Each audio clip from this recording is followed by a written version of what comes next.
Hola, ¿qué tal? ¿Cómo están? Soy Silvestre López Portillo, bienvenidos al interrogatorio. El invitado del día de hoy tiene una pierna zurda y un carácter que lo ha llevado por 3 mundiales. Ha participado en más de 109 partidos internacionales con la selección mexicana. Logró meter más de 140 goles que lo ayudaron a conquistar 3 campeonatos locales de liga con 2 diferentes equipos. La Universidad de las Américas Puebla y el interrogatorio le dan la más cordial bienvenida al capitán Alberto García Aspe.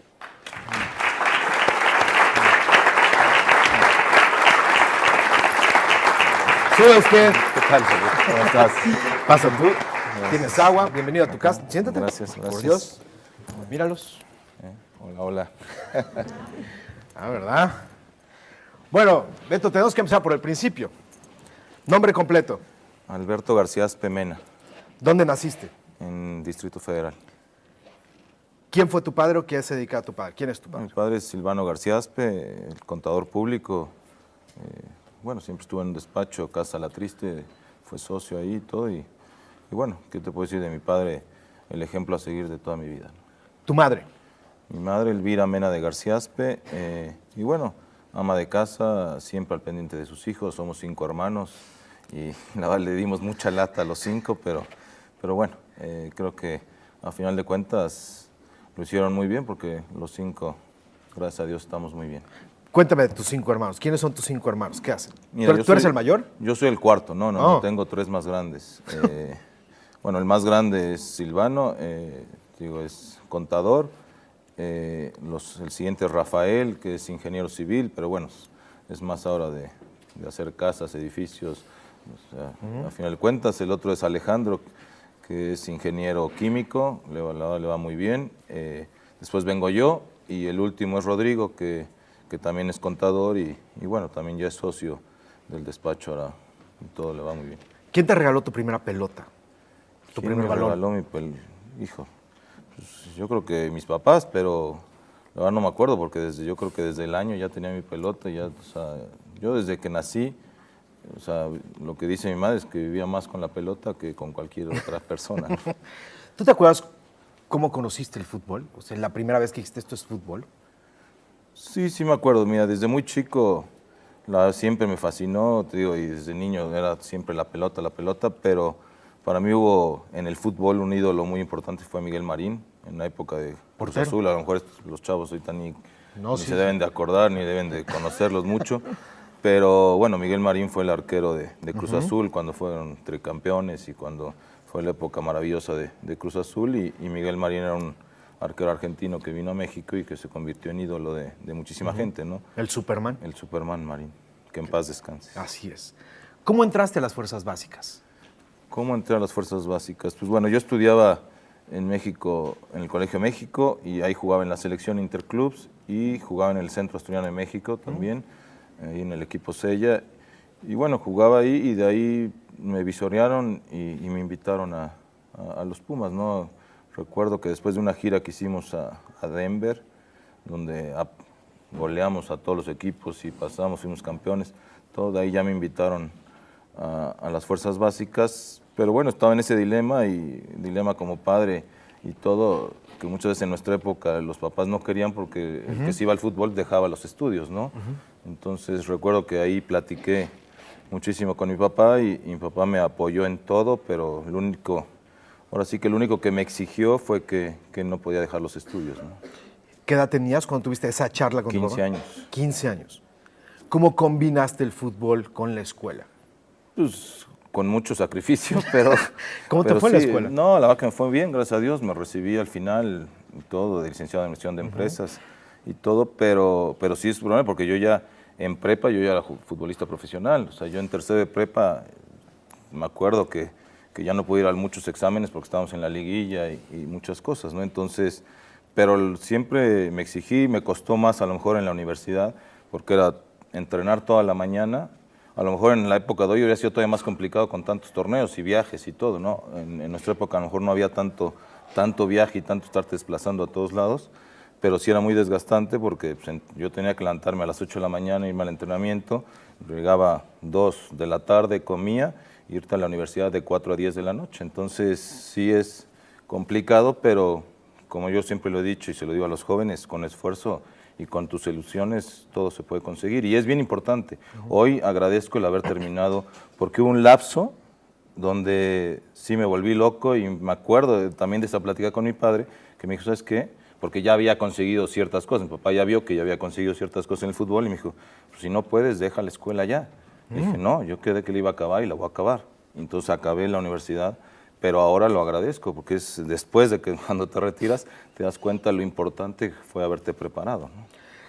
¿Te daba alguna ventaja el hecho o diferencia del hecho de estar estudiando, ahorita que lo dices, con otros compañeros que a lo mejor no estuvieran estudiando en No, ese momento? totalmente, o sea, en el trato, en mil cosas, o sea, simplemente el que tú te prepares, el que tengas otra cultura, el que sepas hablar, muchas cosas obviamente te hace mucha diferencia. Y no estoy diciendo, pero hay muchos futbolistas que vienen a lo mejor de estratos muy bajos y de repente muchos que quieren superarse y que mejoran y que estudian y otros que no tanto. Entonces siempre, yo creo que siempre el que estés más preparado te va a dar muchas cosas. ¿Tú te acuerdas de tu primer partido en Pumas, profesional? Sí, mi primer partido ya profesional en Pumas, yo debuté en 1984 en Monterrey y debutamos porque había 6 seleccionados. Entonces estaban con la selección previo al Mundial de México 86. Y bueno, entonces tuvieron una gira a Europa y 6 titulares no estaban. Entonces ahí tuvimos que ir, me acuerdo que hasta se iba a suspender ese partido porque eran 6 seleccionados. Al final de cuentas no se suspendió, fuimos, debutamos ahí 2, 3 jugadores y les ganamos a Monterrey 3-1. Entonces de ahí arrancó y lo recuerdo perfectamente, ¿no? Y nos fue bien y de ahí fue esa temporada donde llegamos hasta la final contra América, ¿no? ¿Te acuerdas? ¿Te impacta cuando entras por primera vez a CU vistiendo la camiseta de los Pumas o algo, o ya te habías acostumbrado? No, la verdad que no. Fíjate, eso es algo de lo que se tiene y que creo que ahora se ha estado trabajando muy bien. Antes no, a lo mejor no tanto. Tú para llegar a ser futbolista profesional ya tienes que haber tenido un trayecto en los juveniles, todo de mucho tiempo. Nosotros viajamos mucho. Yo desde los 7 años viajé ya muchas partes a jugar torneos, a todo. Entonces, y después ya más, cuando entré a Pumas, torneos que fuimos a muchas partes de Europa y todo. Entonces llegas ya, cuando yo debuté tranquilamente entre selecciones y Pumas, pues ya tenía más de 100 partidos internacionales. Entonces el llegar y que te impacte un estadio lleno, por lo menos a mí no, a mí al contrario, me motivaba muchísimo. En ese momento, después, ¿qué estadio se te antojaba conocer? O ninguno, así que tú digas, bueno, el Azteca. Siempre se me antojó el Wembley. Wembley, que era el wow, que hoy sigue siéndolo, ¿no? A final de cuentas, pero siempre me interesaba mucho jugar en ese estadio y que gracias a Dios después pudimos jugar con la selección ahí, no contra Inglaterra. ¿Y qué tal cuando entraste? No, fue maravilloso porque pues, ahí tiene mi mujer la foto y todo, con la alineación, como capitán, como todo, jugar contra Inglaterra en Wembley, pues sí es algo muy padre y que siempre te va a quedar en el recuerdo, ¿no? ¿Cómo es cuando te enteras de que vas a estar en la selección? ¿Quién te dice? ¿Cómo te avisas? ¿Cómo te informan? No, bueno, ¿cómo te enteras? Pues casi regularmente a través de la prensa, porque sale la lista. Ok. Sí, sale la lista de convocados y todo. Y bueno, pero fueron de diferentes etapas, ¿no? Porque a mí me costó mucho trabajo llegar a la selección. O sea, ¿por qué? Por más que todo, a lo mejor, fíjate, fui seleccionado juvenil y fuimos al Mundial de Rusia en 85, fui campeón goleador, lo que tú quieras, pero dar esa transición de la juvenil a la mayor me costó mucho trabajo llegar. Y por X o por Z, de repente yo pensaba que estaba haciendo muy bien las cosas, que merecía estar en la selección y no me llamaban. Entonces no es fácil, ahí es donde tienes que redoblar esfuerzos y volver a meterle para poder estar. Mi primer llamado ya a la selección grande es con Alberto Guerra, por ahí de 88, después con Mario Velarde, y después ya hasta cuando me consolido en selecciones con el llamado de Miguel Mejía Barón para las eliminatorias del Mundial de 94, y de ahí ya no la solté más, ¿no? Tengo que hacer una pausa para preguntarte, ¿de qué posición juegas o jugabas? ¿De qué posición jugaba? Bueno, empecé de extremo izquierdo, después fui medio izquierdo y acabé jugando como ahora en la actualidad que hay 2 contenciones, que es el segundo contención. Espera, ¿alguien entiende lo que está diciendo? Sí. A ver, fíjate, me prestan, por favor, me pueden pasar. Una de las situaciones que estábamos haciendo a la hora de investigar y de platicar y de la vida de Alberto García Aspe, parecería muy fácil, pero realmente nadie entendía de qué estábamos hablando, Beto. Mira, así es de que dijimos, nos tienes que explicar de qué es un extremo, qué es un medio, qué es lo... O sea, por Dios, son alumnos, tú puedes ser maestro. ¿Dónde estás jugando y cómo se aplica la selección? Aquí tienes que ir. Muy A ver, fácil, mira. A ver. Es que regularmente, bueno, a muchos les gusta el fútbol, ¿no? Supongo, y deben saber hasta más que a veces que a uno. A ver. Pero bueno, es que depende cómo juegas. Puedes jugar, en mi época, regularmente, y ahora se está regresando mucho, a jugar con una línea de 4, que estás hablando de los dos centrales, lateral derecho y lateral izquierdo. Algunos juegan con línea de 3 y 2 carrileros. O sea, que estás hablando que meterías uno más acá y estos dos. Como juega, por ejemplo, la selección hoy día, así juega, ¿no? Con 3 centrales y 2 carrileros acá. Después juega con un contención, 2 acá, y después te puede jugar así, ¿no? Estás hablando que es la línea de 3, con 2 carrileros, el contención, los 2 medios volantes que ayudan, que puede ser a lo mejor el Gullit Peña, que ahora lo ven, que de repente se mete acá, o Montes, Medina, y acá adelante los 2 delanteros, ¿no? Que puede ser Oribe Peralta, Giovanni Dos Santos, como sea. Esa es una línea. Pero en mi época, regularmente todos los equipos se jugaba 4-4-2. O sea, jugabas con 4 defensas. Ah, ¿verdad? O sea, jugabas con 4 defensas, que eran los 2 centrales, los 2 laterales, 2 medios de contención, un medio izquierdo, acá, un medio derecho, y los 2 delanteros, ¿no? Que podían jugar así o podían jugar arriba así o así, ¿no? Entonces, ¿Tú eras?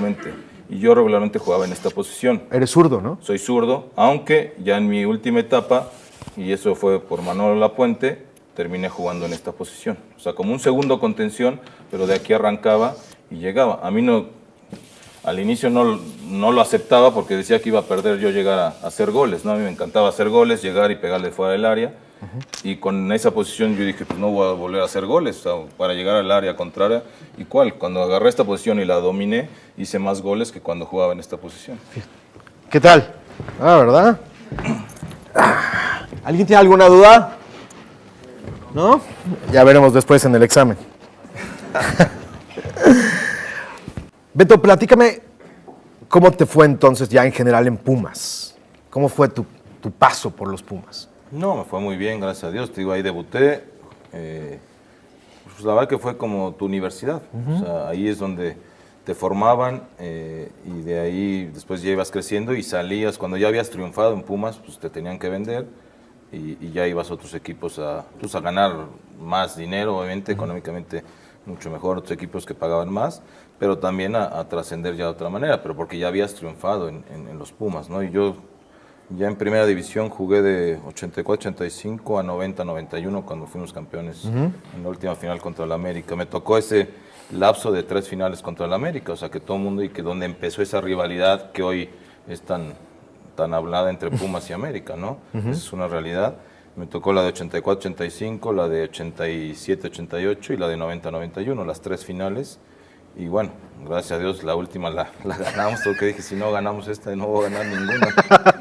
¿Qué se siente ser campeón? No, es maravilloso. O sea, pues para eso compites, ¿no? Y para eso luchas y para eso te esfuerzas, trabajas día a día para ser campeón. O sea, si no, ¿para qué? Y bueno, después de haber jugado esas 2 finales, que las 2, a lo mejor tú piensas que las pudimos haber ganado. En la primera nos fuimos a un tercer partido donde la teníamos que haber definido en el Azteca y no lo hicimos, y lo que tú quieras. La segunda, donde también pensábamos que teníamos el partido. Yo en esa segunda, por ejemplo, para mí fue muy frustrante porque ganamos el primer partido 1-0 en CU y el segundo en el Azteca, a los 7 minutos yo recibo una barrida por atrás y tengo que salir del partido. Y a los 15 días me estaban operando el tobillo. Entonces ya vi el partido desde fuera. Es más frustrante porque aparte nos remontaron y perdimos, pero no pude estar en el segundo partido ya en el terreno de juego. Y bueno, gracias a Dios pudimos llegar a esa tercera final en 90-91 donde sí conseguimos el título, ¿no? Ahorita que platicabas cómo va cambiando tu etapa a través del fútbol y de repente terminas la universidad y te tienen que vender. Eso de te tienen que vender, ¿y son cosas que aceptas o que quieres o es ni modo o cómo se maneja en el fútbol? Era la política de Pumas, ¿no? La política de Pumas era crear jugadores y de eso vivía, de la cantera de Pumas, y conforme tenías procesos normal y después tenían que vender a 2 o 3 jugadores, pero cuando vendían a esos 2 o 3 jugadores ya había abajo los chavos y así no tampoco coartabas la oportunidad de los que venían abajo. De repente eso ha cambiado mucho y ya no hay tanto eso, ¿no? Pero por lo menos en nuestra época era así. Trabajaban muy bien en fuerzas básicas y cuando ya llegaba un jugador a un buen nivel, aparte porque económicamente ya no se le podía pagar a ese jugador porque ya era una figura, ya era pues tenía que ir a otro equipo y ahí surgía un joven, pero tenías la cantera llena, entonces tenías que vender al que ya sabías que tenías tapado con un joven que venía empujando muy fuerte. Entonces eso era importante y así pasaba y yo así lo tenía claro. Yo, por ejemplo, tendría que haber salido en 89, a lo mejor antes de ese título, pero a mí, después de lo del tobillo, vino una lesión en la rodilla y yo no jugué casi todo el torneo, regresé hasta la liguilla, y entonces yo no quise salir. O sea, y pedí a la directiva quedarme un año más, porque no me quería ir así, o sea, casi no jugué todo el torneo. Entonces me quedo ese 90-91 y es cuando somos campeones. Y ya después de ese torneo yo quería seguir, pero la directiva primero ya no me podía pagar y además pues era también recurso para el equipo el vender a un jugador caro y con eso seguir trabajando. O sea, era como subsistía Pumas, ¿no? ¿Y pasas a Necaxa? Y paso a Necaxa. ¿Cómo fue tu llegada a Necaxa? Perdón, ¿te dicen dónde? ¿Tiene el jugador tiene algún punto de, oigan, ojalá fuera para este equipo o para este? Tendría que ser, y hoy sí creo que hay más ese diálogo, pero antes a lo mejor no había tanto. ¿No? A mí me tocó el primer draft, ¿sí? En Acapulco, y bueno, a mí me avisaron que iba a estar transferible, y a lo mejor yo estaba en negociaciones con otro equipo y acabé yendo al Necaxa, que al final de cuentas fue maravilloso, ya después, como la historia dice, pero al inicio no es que yo no quisiera ir a Necaxa, pero yo estaba más avanzado a lo mejor en pláticas con otro equipo al que me interesaba a lo mejor más sí. Pero bueno, Dios es grande y sabe por qué pasan las cosas y acabé en Necaxa. ¿Ya tenías familia? ¿Estás casado? ¿Hijas? ¿Algo? Sí, ya estaba casado.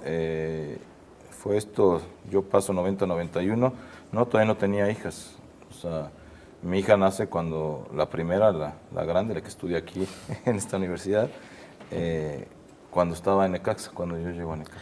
¿Tu primer día en Necaxa, cómo fue? ¿Cómo te reciben? No, me reciben muy bien. La verdad, nosotros veníamos a ser de campeones de Pumas y es un Necaxa donde querían porque en Necaxa en esa época se hablaba mucho de que era puro jugador que mandaban de la América, que ya no servía y que era el segundo equipo de Televisa y muchas cosas. Y ahí es cuando quieren hacer un buen Necaxa, ¿no? Y que darle, entonces se empieza a armar. Ya cuando yo llego ya había muy buenos jugadores. Te puedo nombrar a Alex Aguinaga, Ivo Basay, Peláez, Ambriz, Nicolás Navarro, ya había algunos buenos jugadores y llegamos a algunos y se empieza a armar un muy buen equipo y al principio me cuesta, porque yo me acuerdo que en mi época había mucho y se decía muchísimo que todo el jugador de Pumas que salía de Pumas iba a otro equipo no funcionaba en los otros equipos, entonces era como un mito y que a mí eso fue una meta que dije, eso lo vamos a quitar, o sea, no puede ser posible que... Y gracias a Dios ya eso se erradicó totalmente y todos los jugadores de Pumas a donde fueran tenían que funcionar, ¿no? ¿Tú ya eras capitán? No, yo ahí todavía era joven y ahí empezaba apenas. En mi época en Necaxa es cuando llego a selección y donde ya vas creciendo y donde vas tomando una jerarquía que ya al final pues ya todos mis equipos fui capitán, ¿no?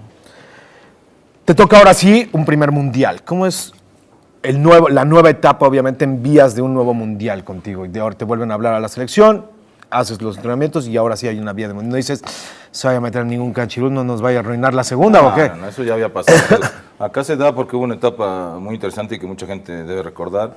Es con Miguel Mejía Barón, que llega a una etapa a la segunda fase de la eliminatoria para el Mundial de 94 que iba a ser en Estados Unidos. Y bueno, ahí Miguel llega y llama una selección. Era una eliminatoria muy complicada porque había un solo pase. Como iba a ser en Estados Unidos ya estaba en el Mundial y había un solo boleto. Entonces tuvimos que jugar una eliminatoria muy complicada, pero donde el equipo, la verdad que se fue conjuntando muy bien. Y me acuerdo, el primer partido lo perdimos en Salvador, perdimos 2-1. Y bueno, de ahí se hizo un drama, lo que tú quieras, y después ganamos todos los partidos, ¿no? De ahí no volvimos a perder un solo punto.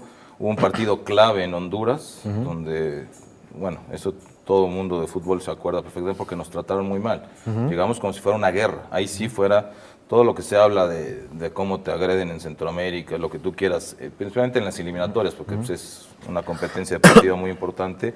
Ahí sí lo vivimos, o sea, porque llegamos y Honduras quería ganarnos sí o sí.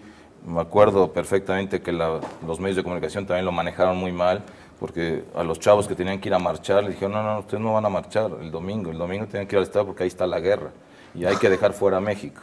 Entonces se manejó tanto y tantas expectativas y tan mal manejado, pues la gente estaba enardecida. Entonces llegamos y nosotros teníamos que ganar ese partido. Si no ganamos ese partido estábamos fuera del Mundial. Estaba muy competida, un solo boleto. Entonces recuerdo que después de todo eso me toca a mí hacer un gol al minuto 2, un gol de casi el tiro de esquina.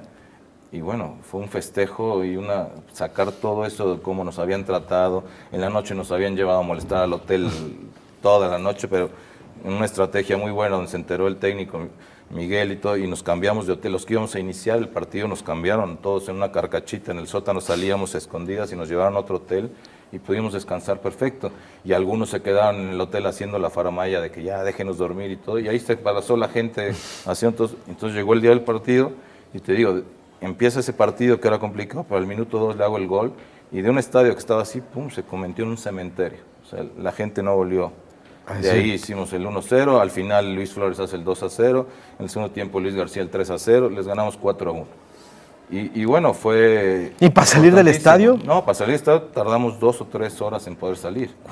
Wow. Hubo gas lacrimógeno al vestidor, tuvimos que salir encuerados a media cancha, no, en serio. O sea, me acuerdo de Luis García, que además agarró una toallita y vamos, porque ya estaba ya...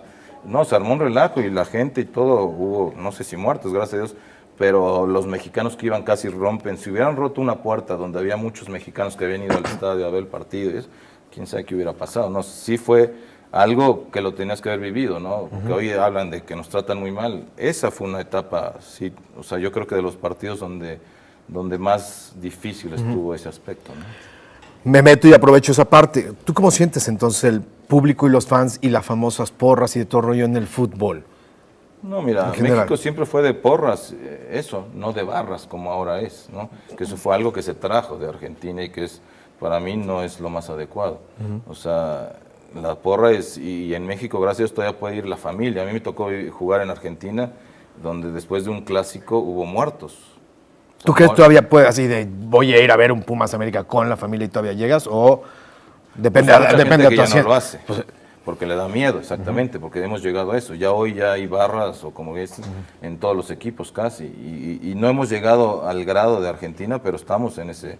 O sea, se tiene que hacer algo para... que ya no es fácil, porque se ha dado tanta entrada y van creciendo tanto que a veces es complicado. Pero lo lindo de México y del fútbol mexicano es que podía ir, y que todavía lo ves a uno con la camiseta de Pumas y al otro con la del América, y lo ves en Argentina, eso no lo puedes ver, o sea, tú no puedes entrar en una camiseta donde está toda la gente de River con la de Boca, por decir, no, es imposible, tienen que estar separados totalmente, y aquí en México no, eso es lo lindo de que puede ir la esposa con la camiseta de un equipo y el marido con la otra, ¿sí? Y eso es padre, a final de cuentas cada quien le va a sus colores, al equipo que quiera, pero de ahí a que lleguemos a otras cosas, sí, ojalá en México no lleguemos, ¿no? Ahorita que decías de las camisetas, otra de las cosas que era muy curioso, ¿tú te acuerdas de dónde sale el hecho de intercambiar las camisetas? Bueno, pues sale de repente... ¿Tienes un cajón de todas las camisetas Pues que tengo, imagínate, de todas las selecciones, sí, no tengo más de 100, tranquilamente, y de equipos, pues siempre que vas, porque siempre tradicional, intercambiabas o te la pedían o de repente tú la pedías y te interesaba, por ejemplo, con Alemania y a lo mejor querías la de un jugador o que te gustaba cómo jugaba o lo que sea, o simplemente por tener la camiseta de los mundiales de recuerdo, ¿no? A final de cuentas yo tengo la de todos los equipos contra los que jugamos en mundiales, pues ahí la tengo, ¿no? ¿Y las pides al principio? Oye, terminando, ¿me la das o qué? Cuando ahí te la parto, ¿no? Seguramente te cambiabas la camiseta y ya te la entregabas, o en los vestidores también la intercambiabas o lo que sea, ¿no? Ok. Pero bueno. Primer día de concentración de la selección antes del Mundial, ¿cómo te fue? ¿Cómo es una concentración en días ya en el Mundial? ¿En el Mundial? En el Mundial, sí. No, pues es padrísimo, porque ya es la ilusión de jugar. A mí, por ejemplo, ese primer Mundial de 94 era una gran ilusión, porque era mi primer Mundial y obviamente... Nosotros habíamos tenido lo de las eliminatorias que ya te conté y después tuvimos la Copa América previo a ese Mundial, la de 93, que llegamos hasta la final con Argentina y que íbamos como patito feo y que aparte estuvimos a punto de no ir por ciertas circunstancias, al final viajamos y bueno, llegamos hasta la final y el recibimiento que tuvimos de regreso, entonces, y el equipo estaba jugando muy bien, la verdad que ese equipo jugaba muy bien al fútbol, entonces llegas al Mundial ya con grandes expectativas, con muchas situaciones y con un muy buen equipo, y bueno, nosotros teníamos muchísima confianza en llegar muy lejos, ¿no? ¿Tiene algo, momentos o tiene alguna parte divertida el hecho de una concentración? Sí, por supuesto. Ahí, ¿Cómo qué? ¿Qué te acuerdas? Así que no te... pues bromas, o sea, entre compañeros. Obviamente, el estar concentrado mucho tiempo a veces sí es muy pesado, ¿no? Pero pues hay de todo. Hay momentos agradables, hay momentos ya de monotonía, de que te aburres de esto, pero bueno, pues estás concentrado para lo que viene, ¿no? Al final de cuentas hay momentos también, muchos técnicos permitían que de repente poder ver a la familia un rato, que eso es bien importante. O sea, muchas situaciones, pero una concentración cuando ya estás para una competencia sí es muy importante y que estés metido totalmente. O sea, concentrado al 100%, siempre va a ser muy importante. ¿Quién era el portero? ¿Te acuerdas de esa selección? Sí, claro, Jorge Campos. ¿Cómo es trabajar con Jorge Campos? No, fíjate, a Jorge llegó a Pumas desde que llegó de Acapulco, o sea, como brody y todo, y sigo siendo un gran amigo, porque aparte es un tipazo en todos los sentidos, y es un gran arquero. Entonces, era muy fácil, era él, por ejemplo, te puedo dar un caso, Luis Hernández, o sea, que eran los que ponían algo diferente, el sabor, la broma, el charrelajo. Recuerdo perfectamente, y te voy a dar una anécdota. Porfa, danos Jorge muchas. Era del que siempre, echando relajo, bro, lo que quieras, y en el camión, donde fuéramos. Pero él, para sacar la presión, el nerviosismo, todo, era así. Entonces yo ya sabía que cuando empezaba a pasarse de eso, que estaba tenso, por no decir otra palabra, ¿no? Y se lo decíamos, porque no me acuerdo en qué época, fue una época de selección, donde se le empezó a caer un poco el pelo, de la tensión que traíamos o lo que tú quieras, entonces a mí me daba risa. Hay otros que lo sacas de otra manera, ¿no? Yo siempre fui un tipo que, serio, lo que tú quieras, me ponía mis audífonos y concentrado a lo que íbamos y todo, pero en un grupo tiene que haber de todo, ¿no? El que echa relajo, el que es más serio, el buen amigo, lo que tú quieras, ¿no? De todo tiene que haber en un grupo. Y Jorge era así, entonces yo me burlaba mucho de eso, de Jorge, porque cuando empezaba, entonces ya sabía que estaba, le decía, ya tranquilo, no, pues vamos a ganar, ¿sí? Entonces, y así pues todos, cada quien tiene su estilo. Luis Hernández sí era un relajo total. El matador. Te ponía mucho, te relajaba muchas veces por su relajo y lo que tú quieras. Muchas veces a uno que a lo mejor podía estar tenso y todo, te olvidabas un poquito y aunque no dejabas la concentración del partido y enfocado en el objetivo, ¿no? ¿Cómo te va en América? ¿Cómo es tu paso a la América? Mira, mi paso es, después de Necaxa, fuimos bicampeones, conseguimos muchas cosas en ese equipo, la verdad se hizo un equipo muy importante en los 90s, y bueno, viene 97, es el traspaso que cuando yo voy a América, previo al Mundial de 98, y bueno, me va bien, o sea, llegas a un equipo muy importante de México. ¿Nunca dijiste a la América no, si veníamos de la rivalidad, Pumas, bla, bla? No, pues al final cuando tú eres profesional y obviamente tienes que ir pues por negociaciones, por lo que tú quieras, aparte será una buena oportunidad también para trascender, y la verdad que llegué y me fue bien. ¿Qué es ser capitán? Literalmente, cuando te dicen, Beto, tú vas a ser el capitán. Pues que ser capitán pues es una responsabilidad muy importante. ¿Sí? En muchos sentidos, sí. Pues eres el líder dentro y fuera de la cancha, o sea, tienes que serlo y tienes que ser un ejemplo. Entonces, para que te den el gafete tampoco es tan fácil. O sea, el técnico sabe a quién le puede dar el gafete. ¿Por qué? Porque si tienes que corregir a un jugador dentro de la cancha o afuera, o tienes que ayudar al técnico también dentro o fuera de la cancha, pues para eso estás, ¿no? Y para dar ejemplo. Entonces, sí es una responsabilidad el ser capitán. Imagínate tú siendo capitán, que hagas una responsabilidad o que te hagas expulsar o que te vayas, salgas una noche cuando no tienes que salir, estás concentrado, cierto, lo que sea, no, tú tienes que ser y tienes que ser el ejemplo. ¿Y cómo das ese ejemplo?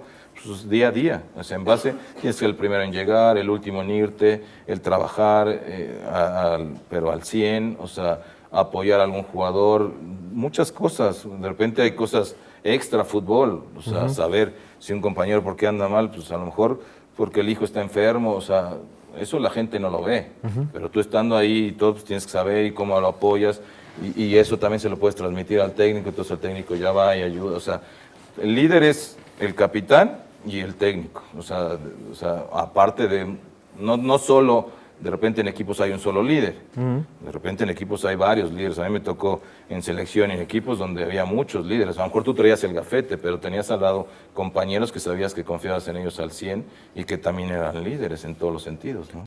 ¿Cómo es vivir entonces ya un segundo mundial? ¿Ya llegas jóvenes, tranquilos?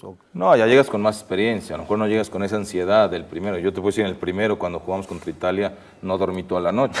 No, en serio. ¿Sí? Y así le pasó a muchos. ¿Por qué? Porque en ese partido definíamos si avanzabas o no avanzabas. Estábamos en el grupo de la muerte, que así lo llamaban. Estaba Italia, Irlanda y Noruega. Y el último partido definíamos quién pasaba. Yo me acuerdo cuando empatamos con Italia ese partido, yo cuando voy pasando al doping, me tocó el doping, tenía que ir al doping, paso por el vestidor de Italia, parecía un cementerio. Ellos pensaron que estaban fuera con el empate, porque estábamos tan parejo el grupo que dependían del resultado de Noruega e Irlanda. Y parecía ellos pensaron, y al final llegaron hasta la final. ¿Sí me explico? Entonces, a final de cuentas ya el segundo mundial ya no lo vives con esas, ya lo vives más tranquilo, más ecuánime, pero también con la misma intensidad. O sea, no es que también ya te digas, no, o sea, tienes que llegar y darle, pero ya experimentaste como cualquier cosa, ¿no? Ya viviste el primero, ya viste lo que es. Para mí, el jugar un mundial es lo más padre que hay y lo más trascendental que hay para cualquier jugador, ¿no? Representar a tu país con tu camiseta en la competencia más importante que hay en el fútbol es lo más maravilloso que puede sentir y por lo que aspira cualquier jugador, ¿no? ¿Qué pasa por la cabeza y cómo fue esos días o ese término del mundial, cuando el mundial se termina para México, cuando queda eliminado México? Pues mira, de repente, el primer mundial yo me acuerdo que lo soñé un mes después. O sea, seguía acá con los partidos, digo, es tan importante que un mes de que ya había tenido el mundial yo seguía soñando con los partidos, con esto, chino, y pudimos ser acá y acá, lo que tú quieras. El segundo mundial, ya no tanto, pero igual lo sigues viviendo. 15 días. O sea, a lo mejor sí, es que sí, son experiencias como, no sé, jugar cualquier cosa. Obviamente, en los dos mundiales, para mí, tendríamos que haber seguido avanzando y nos quedamos por detallitos, pero bueno, fue un proceso en donde yo espero que en los próximos mundiales ya podamos llegar hasta las últimas instancias, ¿no? Pero todo se va poco a poco. En los mundiales muchas veces se habla y llegar a las últimas instancias, pues sí, pero no es fácil, o sea, es complicado y lo ves reflejado en quiénes son los campeones del mundo. Hay 7 selecciones, o sea, no más, que han conseguido ser campeones del mundo, entonces no es tan fácil, ¿no? No. A nivel de entrenadores, tú has a nivel de selección Miguel Mejía Barón, Manuel Lapuente y luego Javier Aguirre, el vasco. ¿Cómo son las diferencias de estos entrenadores? Mira, son diferentes, todos con muchísima capacidad y mucho liderazgo en todos los sentidos, pero muy diferentes. Por ejemplo, en 94 estuvo Miguel como técnico, pero el Vasco ya era auxiliar. O sea, el Vasco estuvo también el Vasco y Tuca Ferretti estuvieron con Miguel en el 94, ahí apoyándonos en la selección. Después con Manolo, Miguel es un tipo a lo mejor más centrado, más callado, pero con una gran personalidad que nos ayudó muchísimo y nos dio una confianza y creo que llegamos a jugar un muy buen fútbol en esa selección, ¿no? Que mucha gente se acuerda de esa selección. Con Manolo era un tipo muy estudioso, que se la sabía de todas. A lo mejor con un fútbol como a muchos les gustaría que fuera muy vistoso, pero era táctico al 100%. Él ya tenía 3, 4 movimientos que sabía que podían pasar en el partido y que ya los tenía y que los practicaba durante la semana. O sea, eso es prever lo que puede pasar, ¿no? Y él así le gustaba, siempre tener en la banca ya el movimiento que sabía que podías, a ver, contra este equipo puede pasar esto, bueno, pues hay que practicar esto, y si en ese momento se da, va el cambio inmediatamente, ¿no? Entonces era un tipo muy estudioso y de gran capacidad. Y el Vasco es un tipo más impulsivo, ¿cómo se llama? Con mucha personalidad. Pasional y todo. Y siempre fue líder también, desde que fue futbolista, todo, y de otra manera, pero también, digo, a los 3 los estimo mucho y los respeto muchísimo. ¿Cómo se da Puebla? Bienvenido. ¿Cómo se da Puebla? Bueno, se da en 99, en un traspaso de América a Puebla. Yo tenía, bueno, estaba en América y de ahí se dio el traspaso. Y bueno, llegué a Puebla cuando el Puebla estaba peleando el descenso. Es una realidad en 99 yo estaba de técnico Vaquero, el español. Y bueno, me toca llegar y sí me costó, es una realidad, no tengo por qué me cuesta porque siempre estaba en equipos donde estabas peleando arriba. Obvio. Y llegué acá a pelear el descenso y es una presión totalmente diferente. Pelear el descenso a pelear un título es totalmente diferente. Con mayor edad. Con mayor edad, sí, con experiencia, lo que tú quieras, pero complicado. O sea, porque llegué y me acuerdo que cuando llego en la primera temporada, no perdimos los 7, pero nos empezó a ir de inicio y estábamos peleando el descenso y muy mal las primeras 7 fechas. Ahí fue donde corrieron a Vaquero, llegó otro técnico, lo que tú quieras. Pero fue algo bien importante, a mí me renovó muchísimo. No es que pierdas las ganas de jugar, lo que tú quieras, pero de repente como que puede llegar un momento en que ya no tienes como otras aspiraciones. Y a mí el llegar a Puebla y el tener que defender la categoría, el pelear un descenso, todo, como que fue un reto diferente. Y para mí eso me sirvió muchísimo. Te puedo decir que adoro la camiseta de Puebla y me duele ahora que lo ves perder y lo que tú quieras, porque la sentí. O sea, jugué 3 años aquí en Puebla, aquí me retiré, aquí fue mi partido de despedida y adoro al Puebla. Es una realidad en todos los sentidos y fue un reto padrísimo porque de ese equipo al que llegué, que estábamos peleando el descenso, después lo llevamos casi a una final. O sea, me quedó ese gusanito porque tenía una ilusión de ser campeón con el Puebla y que estuvimos a casi nada. Bueno, y te quedaste, sigues viviendo. Bueno, eso ya es otra cosa. Sí, ¿no? digo, también hay comida. No. No. Tercer mundial. Se vive otra vez más experiencia. ¿Cómo fue tu tercer mundial? No hay tantos tiempos en el campo, pero... Mira, fue padre porque cuando yo regreso a Puebla, ahí fue también cuando hubo problema en la calificación para ese mundial de 2002. Estaba Enrique Mesa de técnico, lo que quieras, no se habían dado las cosas. Llega Javier Aguirre y es algo no similar a lo que pasó ahora, pero más o menos. Quedaban 5 partidos, tenías que ganar los 5 si no estabas fuera del mundial. Y es cuando llega Javier, hace una nueva selección, yo vuelvo a la selección ahí con él y conseguimos la calificación después de muchas cosas. Y después yo, desgraciadamente, tuve una operación en los dedos, en los 2 dedos de los pies, previo ya quedando a lo mejor 6 meses para el Mundial, lo que tú quieras, cuando ya habíamos conseguido la calificación. Y a lo mejor ahí no alcanzo a recuperarme bien y perdí mi puesto titular, porque no llegué hasta que ya me concentré con la selección, hicimos como una pretemporada y todo, volví a recuperar mi nivel físico, lo que tú quieras, pero ya estaba como el equipo titular que se había venido trabajando. Pero bueno, lo viví igual, con la misma intensidad, a lo mejor del otro lado, estando en la banca, apoyando a mis compañeros en todos los sentidos, buscando trascender. Ahora sí que con esa experiencia que te da ya haber jugado otros y había jóvenes que era su primer mundial.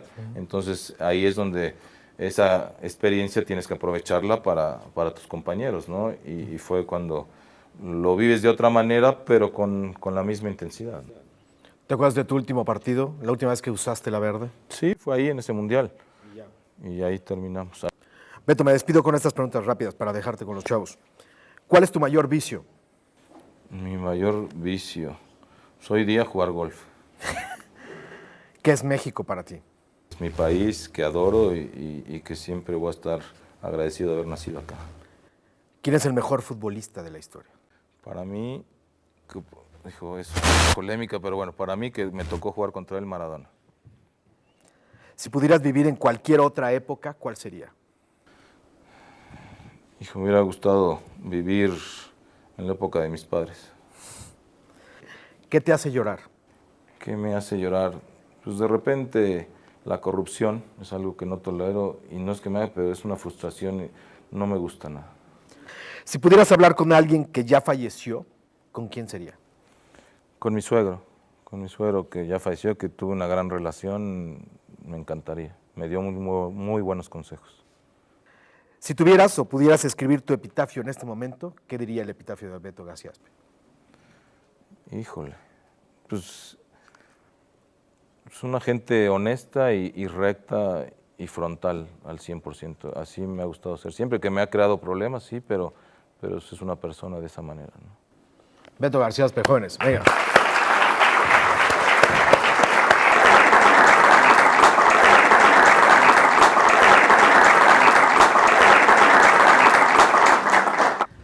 Bueno, mucho gusto. Mi nombre es Cristina. Juego fútbol soccer. Y bueno, ¿qué piensas del fútbol femenil? ¿Por qué el fútbol femenil ha evolucionado, pero por qué no ha tenido como el mismo impacto, el mismo apoyo, tanto económico? Estoy aquí a mi lado con una seleccionada nacional también. ¿Y por qué no ha tenido ese impacto, ese apoyo que se quisiera para disfrutar y pues hacer lo que nos gusta, ¿no? No, mira, no sé por qué no ha tenido ese impacto. A lo mejor en otros países lo ha tenido un poquito más, a lo mejor en Estados Unidos, en Alemania, en Brasil, se da un poco. Yo creo que para que pudiera crecer el fútbol femenil tendría que haber una liga competitiva para que se pueda hacer, porque lo que sé es que todas las niñas a lo mejor que tienen un buen nivel se tienen que ir a otras ligas a estar compitiendo. Aquí en México no lo hay. El apoyo creo que sí se ha incrementado, eso lo tengo claro. Conozco perfectamente a Héctor González y creo que a través de la federación ha intentado, no lo que tendría que ser, pero sí tendría que mejorar ese apoyo. Soy un convencido de que si se mejora en ese aspecto, está Leo Cuellar, que también lo conozco y que han hecho un gran esfuerzo, pero sí creo que se necesitaría un poquito más de apoyo para poder hacer crecer eso y que también poder ver de qué manera se puede hacer alguna liga. La única manera de que pueda crecer el fútbol femenil es tener una liga, y si no tienes una liga competitiva a veces es muy complicado, ¿no? Muchas gracias. Yo soy Paola González, estudio Ingeniería en Sistemas y leí un poco tu biografía antes de venir acá. Me impresionó mucho como todo lo que hiciste, pero hubo una parte que me llamó mucho la atención, que decía que en el Mundial del 94 fallaste un penal, parece, contra Bulgaria. Ahora mi pregunta es, ¿cómo sobrepasaste ese error, ese fracaso, todos los comentarios? ¿Cómo lo superaste tú como persona? Mira, ¿cómo lo superas? Poniéndote metas otra vez. Obviamente ese penal fallado me lo siguen recordando y me lo van a recordar toda la vida. O sea, no creas que es... Pero sí fue difícil en ese partido. Yo hice el penal, también me tocó primero cobrar un penal donde empatamos el partido y después nos fuimos a tiempos extras, a los penales. Y bueno, la anécdota que te puedo decir es, como yo había tirado un penal, cuando se hace la tanda de los 5 que van a tirar ya la serie de penales, con Miguel Mejía Barón, me dice, bueno, vas de primero, y le dije, no, yo voy de quinto y que Benjamín Galindo vaya de primero porque ya tiré el penal en el partido, ¿no? Y él me dice, no, pues siempre ha sido el primero. Entonces dije, ok, va. ¿Qué pasó ahí? No había fallado yo ningún penal en selección nacional. Y cuando pongo el balón, dudo una fracción de segundos, lo que no puede ser nunca en un penal, nunca lo puede ser dudar nada, pero dudo porque ya le había tirado un penal ese mismo partido, entonces dudo si se la tiro igual o se la cambio, pero fueron fracciones de segundo, y eso hace que eche el cuerpo un poco para atrás, pega en el travesaño y la fallo. Y después, desgraciadamente, perdemos esa tanda de penales. A final de cuentas, Jorge Campos había parado el otro penal, y entonces a final de cuentas íbamos 0-0. Yo fallé, pero falló también el búlgaro. Y después mis compañeros también no pudieron acertar y perdimos esa tanda de penales. Y sí fue difícil, porque dejas ir una oportunidad de seguir avanzando en una tanda de penales. Y como te digo, siempre me van a recordar, pero para mí fue muy fácil. Me tracé otras metas, para mí fue rápidamente decir, ¿sabes qué? Me quito de la cabeza esto, que no puedo estar recordando y viendo, ya pasó, sí fue una equivocación, y eso me llevó a que practicara los penales, no te voy a decir que todos los días, pero por lo menos 3 veces a la semana tiraba 50 penales. Dije, no vuelvo a fallar un penal en mi vida. Y eso también me llevó a ser el máximo anotador de penales en el fútbol mexicano. Eso está en la estadística, y de ahí ya fallé muy poquitos, ¿no? En realidad me puse a practicar y en la vida siempre hay revanches. Y para mí lo trabajé, lo soñé y dije, en el siguiente mundial me tiene que llegar otra oportunidad para volver a tirar otro penal. Y gracias a Dios, contra Bélgica en 98 tuve esa oportunidad de un partido donde íbamos perdiendo 2-0, nos cometen un penal y recuerdo perfectamente, Luis Hernández había hecho 2 goles contra Corea. Y viene este penal y llega y me pide que lo deje tirar el penal. Pero yo este penal lo traía, era una revancha para mí y siempre le daba permiso porque o le daba chance al compañero que quisiera si estaba peleando a lo mejor el goleo, ¿no? El título de goleo. Pero ahí le dije, no, para nada, agarré el penal y fue mi revancha el poder volver a tirar un penal en un mundial y anotarlo, ¿no? Ahí hice yo el primero, después Cuauhtémoc, que empatamos el partido y eso nos llevó a calificar a la siguiente ronda. Entonces fue como una revancha, pero ¿cómo lo superas? Trabajando y no lamentándote, ¿no? Sino aprendiendo de ese error, ¿no? Hola, ¿qué tal? Fernando Corona Melgar, asistente de Fútbol Soccer. Mi pregunta es la siguiente. Tu carrera, tu trayectoria, siempre te has formado un camino de rectitud y formalidad. Eso te lleva a momentos dentro del área que te eleva la temperatura. ¿Cómo has podido tú controlar ese temperamento, tanto para ti y para tus compañeros de juego? ¿Qué consejos nos podrías dar para controlar ese temperamento, ¿no? A lo mejor una falta, un penal fallado, que te provoca frustración, ¿no? Te lleva a veces hasta límites que no quieres contagiar a tus compañeros dentro de la cancha. ¿Qué consejos nos podrías dar para poder pulir, para poder transformar esta negatividad en energía positiva? No, mira, yo lo que te puedo decir es, como tú dices, yo soy una persona así recta, sí muy impulsivo en muchas cosas, pero lo principal que uno debe de pensar es que esa energía la tienes que hacer positivamente. O sea, si la empiezas a encaminar negativamente, pues vas a contagiar no solo a ti, sino al grupo, y más si eres un líder, ¿no? En muchas cosas eso sería un liderazgo negativo. Yo creo que lo que debes de buscar es toda esa energía, llevarla a cabo propositivamente, en todos los sentidos, apoyando. Si te dan una patada, ese enojo a lo mejor es para que te dé y lo utilices de otra manera en hacerles un gol. O sea, ¿sí me explico? No que quieras vengarte a la siguiente jugada y que te hagas expulsar o que se te vaya todo a la cabeza. En el fútbol y en cualquier actividad de la vida, sí tienes que ser pasional, pero también tienes que ser pensante. Y si todo se te va a lo pasional, pues no vas a llegar a ningún lado. Obviamente, en ese sentido, al inicio de mi carrera, a lo mejor yo de repente fui muy pasional y me tocaba que me expulsaran y perjudicaba totalmente a mi equipo. Entonces, ese aprendizaje lo vas utilizando, que en lugar de enojarte y ir a regresar la patada, lo asimilas y lo que buscas es mejorar y transmitir de otra manera a tus compañeros para buscar ganar. ¿Qué es el festejo más grande? Después de que te dieron una patada, es mejor hacerles un gol. ¿Sí me explico? Y es la manera, no te vas a ir a burlar, pero es como cambiar algo en ese aspecto, ¿no? Y obviamente transmitir en todos los sentidos a tus compañeros, ahora sí que el trabajo día a día, ¿no? En todos los sentidos, el buscar ser un conjunto, el ayudarse para... El fútbol principalmente es trabajo en equipo, ¿no? O sea, individualmente no vas a hacer nada. Si tú nada más ves para ti, eso es imposible. Tienes que ver en conjunto para el bien de todos. Y obviamente ese bien de todos al final te va a dar recompensa individualmente a todos.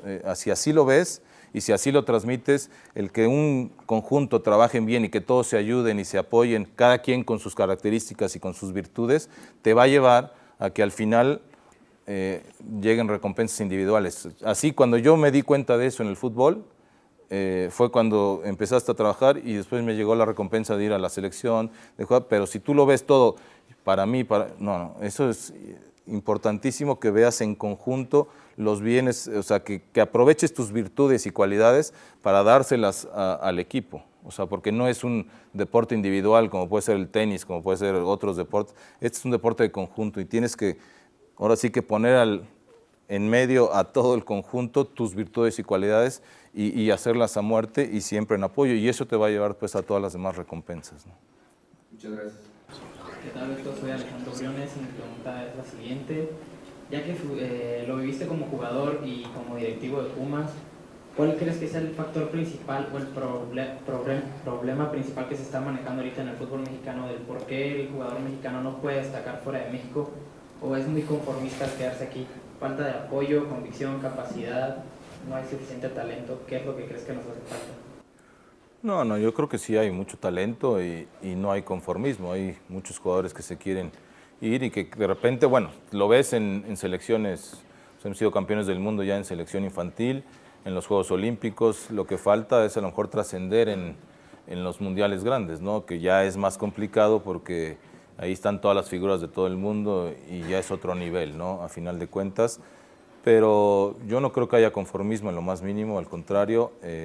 Creo que sí, de repente se tiene que trabajar un poco más en fuerzas básicas, de repente se tiene que trabajar en el aspecto mental, que es importantísimo para poder trascender y llegar hasta las últimas instancias. Pero eso de que no estén jóvenes, que tú me decías que no, yo creo que en Europa hay varios jugadores que están triunfando, o sea, varios. O sea, obviamente que nos falta de repente, no tenemos un Messi o un Cristiano Ronaldo, pero tenemos muy buenos jugadores. Si me dices hoy, yo creo que hay una muy buena selección, aunque se haya hecho una pésima eliminatoria, pero hay muy buenos jugadores en todos los sentidos. Lo que sí puede pasar es que de repente, si en Europa no empiezan a tener tanta actividad, pues el nivel baja. Pero te digo, un punto bien importante es el trabajo en fuerzas básicas. Si se hace como debe de ser, eso va a trascender para que cada vez haya más jugadores en México. Y obviamente lo que todo el mundo habla, ¿no? De repente hay demasiados extranjeros o lo que tú quieras, es un tema ahí que unos van a favor, otros en contra. Yo creo que lo principal más que eso es el trabajo con los jóvenes, ¿no?